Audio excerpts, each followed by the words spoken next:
Spordiuudised. Raadio 2 spordiuudistega eetris Igor ja Oleg jalgpallist.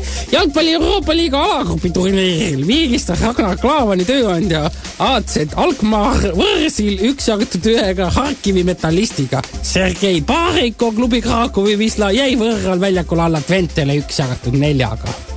2-aastase tingimisi võistluskeeluga karistas Eesti jõudust Eliit Märjamaa SK klubi jõutõstjat Mihkel Lauritsat. Põhjuseks kohtunike solvavad avaldused.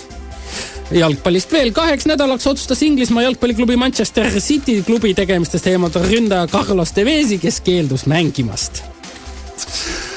Tokyo tenniseturniiril pidi maailma teine reket Maria Šarapova andma veerandfinaalis Petra Kvitovale loobumisvõidu. Tšehhitar juhtis avasetti 4-3, kuid Šarapova väänas servides vasakut jalga, mis üles paistetas. Pärast arstiga nõupidamist jäi matš pooleli. Tundsin lõikavat valu, polnud varianti jätkata.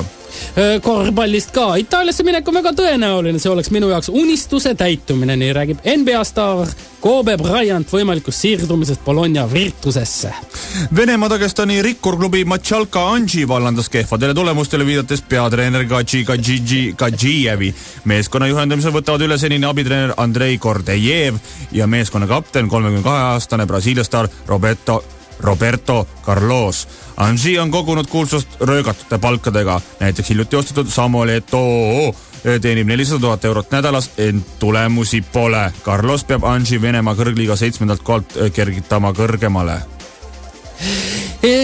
Korvpallist veel. Kalev Kriips-Kraama korvpallimeeskonna ühisliga avalok näitas, et poole nädalaga mängupilt paranenud meeskonna eesliin jääb esialgu aga lahjaks ja Armand Škele mängib tõesti nagu parimatel päevadel. Kalev kaotas siis Žalgirisele 70-84, kusjuures korvialused jõud Nikolai Varabanov, Pavel Uljanko ja Bamba Fall suutsid 3 peale visata vaid 12 punkti. Ning meie saate 51. minutil lõi Enar Jääger värava.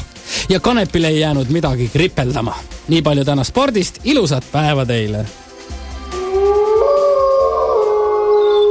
See on